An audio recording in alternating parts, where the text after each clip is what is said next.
ہم نے اپنی 1400 سالہ تاریخ میں اغیار کو اتنا فتح نہیں کیا جتنا ہم ایک دوسرے کو فتح کرتے رہے۔ آپ کو شاید یہ جان کر حیرت ہو کہ مسلمانوں نے دنیا کا 95% علاقہ اسلامی عروج کی پہلی صدی میں فتح کر لیا تھا۔ مسلمان اس کے بعد 1350 سال اس علاقے کے لیے ایک دوسرے سے لڑتے رہے۔ ہمارے علم، فلسفے، سائنس اور ایجادات کی 95% تاریخ بھی ابتدائی 300 سال تک محدود تھی۔ ہم نے واقعی 1000 سال میں جنگوں کے سوا کچھ نہیں کیا۔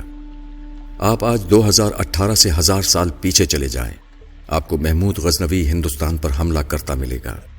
سب سے پہلے ملتان پر حملہ کر کے اسماعیلی فرقے کے مسلمانوں کا قتل عام کیا کرتا تھا اور دولت لوٹ کر لے جاتا تھا۔ آپ اسپین میں مسلمانوں کے ہاتھوں مسلمان کا گلا کٹتے دیکھیں گے۔ آپ کو ترکی میں سلجوق تلواریں اٹھا کر پھرتے نظر آئیں گے۔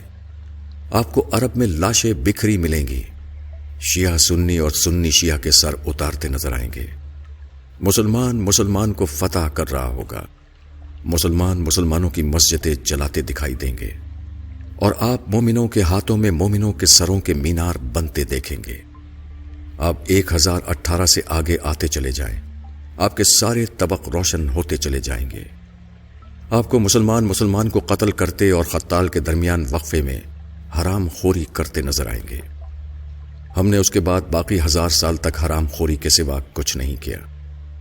عالم اسلام 1000 سال سے کنگھی سے لے کر نیل کٹر تک ان لوگوں کا استعمال کر رہا ہے جنہیں ہم دن میں 5 بار بد دعائیں دیتے ہیں۔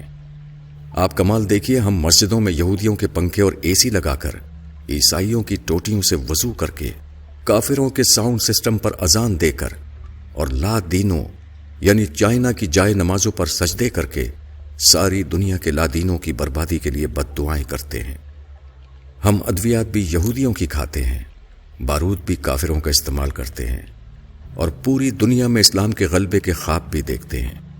آپ کو شاید یہ جان کر حیرت ہوگی کہ ہم خود کو دنیا کی بہادر ترین قوم سمجھتے ہیں، لیکن ہم نے پچھلے 500 برسوں میں کافروں کے خلاف کوئی بڑی جنگ نہیں جیتی۔ ہم 5 صدیوں سے مار اور صرف مار کھا رہے ہیں۔ پہلی جنگ عظیم سے قبل پورا عرب ایک تھا، یہ خلافت عثمانیہ کا حصہ ہوتا تھا۔ یورپ نے 1918 میں عرب کو 12 ملکوں میں تقسیم کر دیا اور دنیا کی بہادر ترین قوم دیکھتی کی دیکھتی رہ گئی۔ ہم اگر جنگجو تھے، ہمارا اگر لڑنے کا 1400 سال کا تجربہ تھا، تو ہم کم از کم لڑائی ہی میں پرفیکٹ ہو جاتے، اور کم از کم دنیا کے ہر ہتھیار پر میڈ بائی مسلم کی مہر ہی لگ جاتی، اور ہم اگر دنیا کی بہادر ترین فوج ہی تیار کر لیتے تو ہم آج مار نہ کھا رہے ہوتے۔ آج کم از کم عراق، لیبیا، مصر، افغانستان اور شام انسانی المیہ نہ بن رہے ہوتے۔ آپ اسلامی دنیا کی بدقسمتی ملاحظہ کیجیے۔ ہم لوگ آج یورپی بندوقوں، ٹینکوں، توپوں، گولوں، گولیوں اور امریکی جنگی جہازوں کے بغیر، ان کی وار ٹیکنالوجیز کی مدد کے بغیر خانہ کعبہ کی حفاظت بھی نہیں کر سکتے۔ ہماری تعلیم کا حال یہ ہے کہ دنیا کی 100 بڑی یونیورسٹیوں کی فہرست میں اسلامی دنیا کی ایک بھی یونیورسٹی نہیں آتی۔ ساری اسلامی دنیا مل کر جتنی ریسرچ پیپر تیار کرتی ہے، وہ امریکہ کے ایک شہر بوسٹن میں ہونے والی ریسرچ کا نصف بنتا ہے۔ پوری اسلامی دنیا کے حکمران علاج کے لیے یورپ اور امریکہ جاتے ہیں۔ یہ اپنی زندگی کا آخری حصہ یورپ، امریکہ، کینیڈا اور نیوزی لینڈ میں گزارنا چاہتے ہیں۔ دنیا کی 90% تاریخ اسلامی ملکوں میں ہے، لیکن اسلامی دنیا کے 90% خوشحال لوگ سیاحت کے لیے مغربی ملکوں میں جاتے ہیں۔ ہم نے 500 سال سے دنیا کی کوئی دوا، کوئی ہتھیار، کوئی نیا فلسفہ، کوئی خوراک، کوئی اچھی کتاب، کوئی نیا کھیل اور کوئی اچھا قانون نہیں دیا۔ ہم نے اگر ان 500 برسوں میں کوئی اچھا جوتا ہی بنا لیا ہوتا تو ہمارا فرض کفایہ ادا ہو جاتا۔ ہم 1000 برسوں میں صاف ستھرا استنجا خانہ نہیں بنا سکے۔ ہم نے موزے اور سلیپر اور گرمیوں میں ٹھنڈا اور سردیوں میں گرم لباس تک نہیں بنایا۔ ہم نے اگر قرآن مجید کی اشاعت کے لیے کاغذ پرنٹنگ مشین اور سیاہی ہی بنا لی ہوتی تو ہماری عزت رہ جاتی، مگر یہ بھی ہمارے علماء کی فکری ارتقاء میں بسنے والے کافروں نے ہی بنائی ہے۔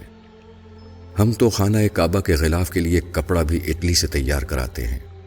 ہم تو حرمین شریفین کے لیے ساؤنڈ سسٹم بھی یہودی کمپنیوں سے خریدتے ہیں۔ ہمارے لیے آب زمزم بھی کافر کمپنیاں نکالتی ہیں۔ ہماری تسبیحات اور جائے نمازیں بھی چین یعنی ایک لادین ملک سے آتی ہیں، اور ہمارے احرام اور کفن بھی جرمن مشینوں پر تیار ہوتے ہیں۔ ہم مانیں یا نہ مانیں، لیکن یہ حقیقت ہے کہ دنیا کے 1.5 ارب مسلمان صارف سے زیادہ اہمیت نہیں رکھتے۔ یورپ زندگی کی نعمتیں ایجاد کرتا ہے، بناتا ہے، اسلامی دنیا تک پہنچاتا ہے، اور ہم استعمال کرتے ہیں، اور اس کے بعد بنانے والوں اور ایجاد کرنے والوں کو آنکھیں نکالتے ہیں اور ان پر لاکھوں مرتبہ لعنت و ملامت بھیج کر سر فخر سے بلند کرتے ہیں۔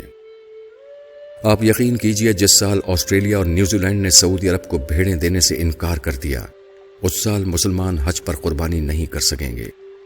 اور جس دن یورپ اور امریکہ نے اسلامی دنیا کو گاڑیاں، جہاز اور کمپیوٹر بیچنا بند کر دیے، ہم اس دن گھروں میں محبوس ہو کر رہ جائیں گے۔ ہم شہر میں نہیں نکل سکیں گے۔ یہ ہم ہیں اور یہ ہماری اوقات۔ لیکن آپ کسی دن اپنے دعوے سن لیں، آپ ان نوجوانوں کے نعرے سن لیں جو میٹرک کا امتحان پاس نہیں کر سکے، جنہیں پیج تک لگانا نہیں آتا، مگر جس دن ان کے بوڑھے والد کی دہاڑی نہ لگے، اس دن ان کے گھر چولہا نہیں جلتا۔ آپ ان کے نعرے، ان کے دعوے سن لیجئے۔ یہ لوگ پوری دنیا میں اسلام کا جھنڈا لہرانا چاہتے ہیں، یہ اغیار کو نیست و نابود کرنا چاہتے ہیں۔ آپ اپنے علماء کرام کی تقریریں بھی سن لیجئے، یہ اپنے مائک کی تار ٹھیک نہیں کر سکتے، یہ اللہ اور اللہ کے رسول صلی اللہ علیہ وسلم کا نام اپنے مریدوں تک مارک زکربرگ کی فیس بک کے ذریعے پہنچاتے ہیں۔ یہ لوگوں کو تھوکنے کی تمیز تک نہیں سکھا سکے۔ یہ آج تک ابن تیمیہ، ابن کثیر، امام غزالی اور مولانا روم سے آگے نہیں بڑھ سکے۔ پورے عالم اسلام میں ایک بھی ایسا شخص نہیں جو ابن عربی کو سمجھنے کا دعویٰ کر سکے۔ ابن حشام اور ابن اسحاق بھی ہم تک آکسفورڈ پرنٹنگ پریس کے ذریعے پہنچے تھے، اور ابن رشد بھی ہمیں یورپ کے اسکالرز نے سمجھایا تھا۔ لیکن آپ علماء کرام کی تقریریں سن لیں، آپ کو محسوس ہوگا نعوذ باللہ، نعوذ باللہ، پوری کائنات کا نظام مولانا اللہ دتہ چلا رہے ہیں۔ یہ جس دن حکم دیں گے اس دن سورج طلوع نہیں ہوگا، اور یہ جس دن فرما دیں گے اس دن زمین پر اناج نہیں اگے گا۔ ہم نے آخر آج تک کیا کیا ہے؟ ہم کس برتری پہ خود کو دنیا کی عظیم ترین قوم سمجھتے ہیں، جو آج تک ہر جمعے کے خطبے میں گلا پھاڑ پھاڑ کر نظام مصطفیٰ صلی اللہ علیہ وسلم پر فخر کرنے کے باوجود اسے مسلمانوں کے کسی بھی ملک میں نافذ نہیں کر سکے؟ مجھے آج تک اس سوال کا جواب نہیں مل سکا۔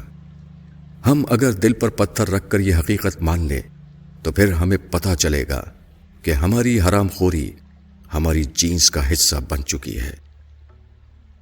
کالم از جاوید چودھری۔